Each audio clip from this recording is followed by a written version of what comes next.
O tratamento espiritual da depressão de Anselm Green. Quarta parte. Fugir do luto. Depressão não é o mesmo que luto. Pelo contrário, a depressão diversas vezes é o luto negado.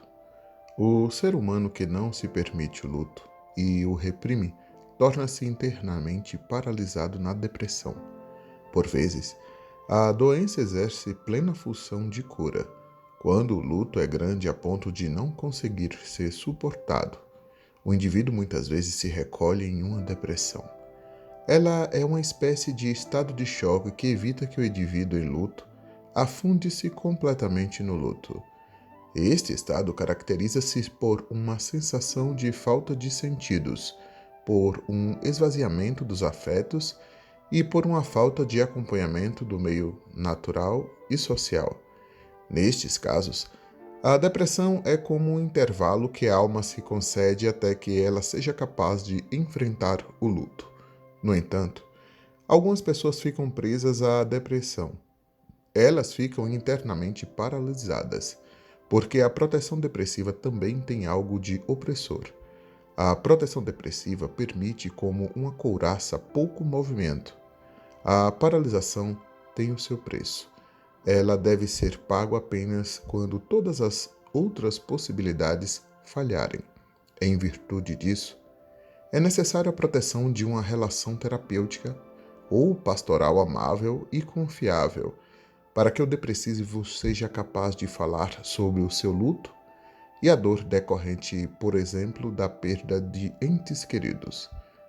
A depressão, como fuga do próprio luto, é o tema da história de Emaús em Lucas. Dois discípulos estão desapontados com suas expectativas ao Messias. Aquele em que haviam depositado toda a esperança fora crucificado. Eles não suportam o luto e fogem do local da decepção, mas, ao menos, permanecem dialogando um com o outro. Em seu caminho, Jesus aproxima-se deles sem que eles o reconheçam.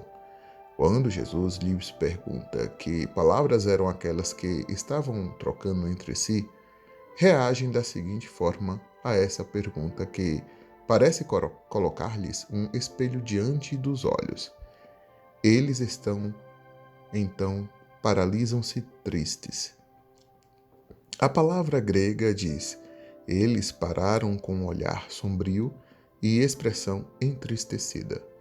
A sua depressão expressa-se fisicamente. Toda a sua aparência causa uma impressão de depressão. É verdade que eles estão na trajetória, mas como se trata de um caminho de fuga da depressão, então internamente paralisados, apesar do movimento externos. Poder-se-ia dizer que, em sua inquietude e simultânea paralisação, os discípulos de Emaús são típicos representantes da depressão agitada. A terapia de Jesus compreende em primeiro permitir que os discípulos depressivos falem de sua experiência de perda. E então, ele relaciona a sua experiência com as palavras da Bíblia. Ele interpreta o que viveram de maneira diferente. Os discípulos haviam interpretado tudo somente como perda e decepção. Jesus procura passar-lhes um sentido em todo o ocorrido. Pode-se dizer que Jesus assume o papel do terapeuta cognitivo, que observa detalhadamente e questiona os padrões de interpretação do cliente para que uma interpretação mais adequada da realidade se torne possível. O nosso estado emocional depende sempre da interpretação do ocorrido, e a interpretação varia de acordo com determinadas opiniões e suposições decorrentes de experiências anteriores. Jesus permite que os discípulos apresentem a sua interpretação da realidade, mas então mostra-lhes na luz da Bíblia que o ocorrido também pode ser interpretado de outra forma. Ele não repreende os discípulos por estarem tão tristes. As suas palavras não instruem, mas tocam os corações, e sua terapia parece ter isto. Eles não focam somente na razão, mas principalmente no coração. Em seus corações, os discípulos sentem que Jesus vê a realidade de uma maneira que corresponde ao seu mais profundo desejo. Desta maneira, posteriormente eles falam: porventura não ardia em nós o nosso coração quando, pelo caminho, nos falava e quando nos abria as Escrituras? Lucas capítulo 24, versículo 32. As palavras de Jesus são palavras de amor, palavras que esquentam, aquecem, que abrem o coração, palavras que despertam no coração um fio de esperança e acendem uma fogueira de energia nova. Os seres humanos necessitam de um companheiro que os siga no caminho com eles, que não fujam do luto, que não os repreenda, mas que sempre os leve a sério em sua depressão. Palavras como esforce-se, afinal, também existem coisas belas no mundo, somente ferem o depressivo. No entanto, a piedade é igualmente prejudicial. Se eu somente sinto compaixão e lamento o depressivo, ele ficará preso em sua depressão. Jesus leva a sério as experiências dos discípulos, mas ele as vê na luz da Escritura Sagrada, e ele relaciona as suas experiências com as expectativas dos profetas. Deste modo, o seu olhar pode lentamente modificar-se. De repente, encontra um sentido em sua experiência de perda. A perda os livra das ilusões que fizeram de suas vidas, da ilusão de que se pode projetar toda a esperança em uma pessoa, de que tudo deve sempre ocorrer exatamente como imaginamos. Mas, ao mesmo tempo, a perda pretende levar-nos a uma nova dimensão, a dimensão da grandiosidade de Deus. A perda escurece o nosso coração, mas é no meio da escuridão que, eventualmente, compreendemos que realmente somos, que no fundo de nossos corações reside o próprio Deus com seu brilho que abrilhanta as nossas vidas. Uma outra questão da terapia de Jesus se torna visível nessa história. Os dois discípulos foram tocados internamente por Jesus de tal forma que eles lhes pedem: fica conosco, porque já é tarde e já declinou o dia. Lucas capítulo 24, versículo 29. A noite, com a sua escuridão, é uma imagem da depressão. Os discípulos temem a escuridão da noite. Quando cai a noite, na alma, é quase impossível suportar a solidão. Assim, eles pedem a Jesus que fiquem com eles. O depressivo precisa de uma pessoa que entre com ele em sua noite, que não tema a escuridão do seu coração. Para os dois discípulos, Jesus é essa pessoa. E entrou para ficar com eles. Lucas capítulo 24, versículo 29. Jesus não apenas entra na casa para ficar com eles, ele também entra nos corações para permanecer ali com eles em seu interior, para suportar com eles ali onde eles não conseguem suportar a si próprios. Jesus não tem medo da depressão dos discípulos, ele os acompanha. Por permanecer com eles, eles podem permanecer consigo. Eles podem suportar-se com a sua depressão. Muitas vezes, o Anselm Gurn, o autor desse livro, visualiza como o preceito de um indivíduo depressivo entra em pânico com a sua doença. O parceiro tranquiliza a pessoa com palavras vazias. Tudo ficará bem. Ou procura um médico atrás do outro em busca de uma rápida solução do problema, como se uma injeção resolvesse tudo. O indivíduo depressivo precisa de alguém que fique com ele em seu medo e sua confusão interior gerada pelos sentimentos depressivos. Na casa, Jesus dá prosseguimento à terapia, desta vez através de um ritual. Ele parte-lhes o pão e o abençoa. Ao partir o pão, ele faz referência à sua própria morte e à última ceia, onde ele demonstrou todo o seu amor. Trata-se de uma interpretação da sua morte e a sua ressurreição. Mas, ao mesmo tempo, ao partir o pão, Jesus revela aos discípulos a essência de sua depressão. A decepção e a perda partiram algo de dentro deles. Eventualmente tenham a ideia de estarem diante dos fragmentos de sua vida, de terem falhado em suas vidas. Mas, no ritual, Jesus apresenta-lhes o significado dessa experiência de ruptura. E isto os abre para uma nova realidade, para o segredo da ressurreição, para o segredo de uma nova vida, desejada ressurgir dentro deles. Jesus relaciona a partida do pão com bênção. Ele transmite aos discípulos que, enquanto pessoas quebradas e partidas, continuam sob a bênção de Deus. A palavra grega eulogesan significa ele falava bem de Deus e do ser humano. Ele dizia palavras boas àqueles que, em suas depressões, estavam deprimidos e partidos. Jesus dá-lhes o pão partido para que comam e na ceia todo o quebrantado e partido volte a unir-se dentro deles. A refeição representa a integração. A depressão precisa ser integrada sob a bênção de Deus. Então, ela se transforma. E, em meio à ruptura, sentimos uma união interior com nós mesmos, juntos e com Deus. Mediante esse simples ritual de repartir o pão, a depressão dos discípulos é curada. É o que demonstra a sua reação. Subitamente abrem-se-lhes os olhos. O início da história diz que os seus olhos estavam como que fechados pela cegueira. Jesus abriu-lhes o sentido da escrita e partiu-lhes o pão. Deste modo, os seus olhos foram abertos. Eles reconheceram Jesus, o morto e ressuscitado, e reconheceram o sentido de suas palavras, o sentido de suas depressões, e se perguntaram: porventura não ardia em vós o nosso coração quando, pelo caminho, nos falava e quando nos abria as Escrituras? Lucas capítulo 24, versículo 32. Eles sentem que os seus corações ardentes se abrem os seus olhos. Readquiriram a capacidade de sentir. A paralisia interior se desfez.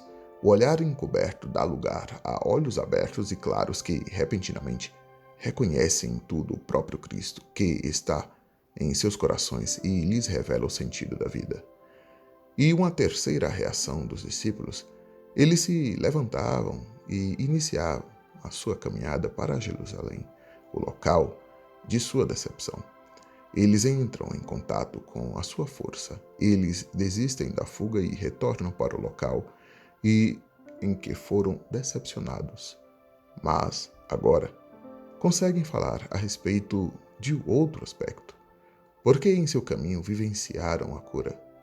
A maneira com que Jesus reage aos dois discípulos depressivos poderia ser uma imagem para a atitude do terapeuta ou pastor conselheiro diante de pessoas depressivas, mas também uma imagem para o modo com que o depressivo deve lidar consigo mesmo. Ele precisa de outras pessoas para sair de sua depressão. Ele deve conseguir falar sobre si e suas experiências para que o seu ponto de vista possa se transformar no diálogo com o outro. Mas ele próprio também pode tomar passos para a sua cura. O primeiro passo é ver a sua vida sob um novo enfoque. Afinal, uma característica básica da depressão é a visualização distorcida do mundo à sua volta. Uns sentem-se responsáveis por tudo. Eles não conseguem ligar a TV por não suportarem o sofrimento do mundo. Creem serem culpados pelo fato de crianças morrerem de fome no terceiro mundo, ou pela doença de seus parceiros. Muitos depressivos têm a sensação de que tudo está conspirando contra eles e que suas vidas estejam amaldiçoadas. Afirmam terem se esforçado tanto, mas que nada faz sentido. Que oram tanto, mas de nada adiantou. Que frequentaram a igreja, mas que Deus não as ouve. Eles não encontram uma saída desta visão exclusivamente negativa da vida. Como passo inicial da cura, Jesus nos orienta a transformar a nossa maneira de enxergar as coisas através da leitura da Escritura Sagrada. Ao ler a Bíblia e permitir que as suas palavras toquem o seu coração, o depressivo pode mudar o seu ponto de vista. Inicialmente, as palavras permanecerão vazias. Elas não tocarão o seu coração. Porém, se ele não desistir, se tornar a tentar experimentar essas palavras, elas irão dissolver a paralisia e a frieza de seu coração e preenchê-lo com calor. Assim, os seus olhos podem se abrir. Ele será capaz de ver a vida sob outro enfoque. Contudo, os depressivos diversas vezes leem a Bíblia como que através de lentes escuras. Eles creem que a leitura da Bíblia reforce o seu ponto de vista negativo de que Deus as castigou, de serem eles próprios os responsáveis pela situação por terem quebrado o mandamento de Deus. O depressivo precisa de um companheiro que, como Jesus, lhe revele o sentido da escrita, porque senão ele somente encontrará uma aprovação de sua tendência para a autopunição e a visão pessimista do mundo. Na história de Emaús, o segundo passo importante também consiste da pessoa depressiva permanecer consigo. Justamente à noite, quando tudo à sua volta escurece, ela deve entrar em sua casa, na casa do seu coração, para permanecer consigo mesma. Ela não pode abandonar a si própria e deve permitir que Cristo entre e permaneça com ela. Ela só consegue suportar a si própria sabendo que Cristo está com ela, que a aceita incondicionalmente, que a fortalece quando as suas forças se esvaem e que a sustenta quando ela ameaça cair, que a abençoa quando ela própria se amaldiçoa, que lhe diz palavras boas quando ela própria se desvaloriza com palavras destrutivas. Ou então, ela precisa de uma pessoa compreensiva que permaneça ao seu lado sem lhe fazer cobranças. Para muitos depressivos, é o cônjuge que não os institui ou os superprotege, mas que simplesmente suporta a sua companhia, a sua pessoa. No entanto, se o cônjuge ou a amiga suporta a companhia de uma pessoa depressiva, também irá depender do seu comportamento. Se ela esperar do outro que lhe tome a sua depressão e responda a todas as suas perguntas, rapidamente irá sobrecarregá-lo. Se ela sempre apenas se queixa, ela possivelmente irá afastar o outro de si. Os discípulos de Emaús somente pediram a Jesus que ficasse com eles. Sua companhia já lhes bastava. O terceiro passo da cura revela-se através da imagem da partida do pão. A partida do pão pode ser compreendida como metáfora para o depressivo que precisa quebrar os seus pontos de vista e conceitos com que viveu até o momento. Uma causa importante da depressão são os pontos de vista, concepções que não correspondem à realidade. Existe, por exemplo, a ilusão de que eu preciso estar sempre alegre e ter uma vida sempre sob controle, ou a ilusão de que Deus possa simplesmente tomar-me a minha depressão se orar para Ele. Ou o terapeuta certamente é capaz de curar a minha depressão de maneira que eu consiga me livrar dela. Ou eu preciso ter sempre força suficiente para realizar tudo com perfeição e sem erros. São diversas as ilusões que o indivíduo depressivo precisa partir. Partir dói. Contudo, só assim ela poderá se abrir para uma nova visão de sua vida e, finalmente, de Deus. O ego que a fantasia com uma vida bem-sucedida, saudável e feliz é rompido para o segredo de Deus e o segredo da vida, que nem sempre transcorre tão linearmente quanto almejamos. O último sentido da depressão compreende-se abrir-se para Deus. Reinhold Schneider viu e aceitou a sua depressão neste cenário. Por mais dolorosa que fosse a sua doença, ele a compreendeu como abertura para o segredo de Jesus Cristo. Mas, apesar de toda a força da fé que sentiu, ele também precisou da experiência do amor e da proximidade curadora de outras pessoas para conseguir permitir que a sua doença abrisse para Deus. A quebra das minhas ilusões, fantasias, também rompe a couraça que eu construí à minha volta, e assim sou aberto para o meu verdadeiro eu, para a imagem original e verdadeira que Deus fez de mim. O método terapêutico que Jesus empregou com os discípulos de Emaús corresponde aproximadamente ao modo com que a terapia cognitiva comportamental trabalha com os clientes depressivos. Este meio de terapia fixa a visão negativa do mundo e as distorções lógicas da visão da realidade do depressivo, daí decorrentes. Ela não precisa depreciar a argumentação dos clientes depressivos, mas lhe dá atenção e guia-os cuidadosamente e amorosamente em direção a uma visão mais positiva do mundo. Aaron T. Beck, o fundador da terapia cognitiva comportamental, fala de uma visão triplamente negativa do depressivo. Ele tem uma visão negativa da própria pessoa, do mundo externo e do futuro. O paciente depressivo se vê como inadequado e incapaz. Ele trabalha todas as suas experiências de maneira negativa e acredita que as suas dificuldades momentâneas persistirão para sempre. Beck crê que os discípulos que sofrem de uma forma mais branda de depressão reconheçam rapidamente os seus padrões negativos de pensamento do diálogo com o terapeuta.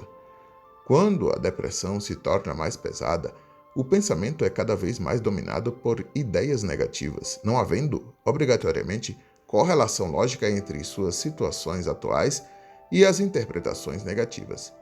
Neste caso, diversas vezes leva bastante tempo até que o cliente reconheça os seus padrões de pensamentos adoecedores e consiga transformá-los. O primeiro degrau da terapia compreende em apresentar os padrões de pensamentos depressivos e substituí-los por concepções mais positivas. A partir da concepção transformada, falta pouco para se dar um passo para uma atitude diferente. Contudo, de nada adianta o terapeuta dizer ao cliente que o seu padrão de pensamento não é adequado. Trata-se muito mais de convidá-lo a interpretar a situação sob um novo aspecto. Eis como age também Jesus enquanto terapeuta. Ele não contradiz os discípulos e não os repreende pela sua concepção negativa. Ao contrário, convida-os a observar e compreender a sua situação de outra forma, sob o enfoque da Bíblia. Trata-se de uma visão que não enfeita nada, mas que observa tudo na luz de Deus. Na luz de Deus, tudo se transforma. Se eu entrar e observar a minha vida sobre essa premissa ao menos uma vez, o meu sentimento geral se transforma em uma disposição emocional mais positiva e pode crescer dentro de mim. Isso se aplica até mesmo para uma grave depressão.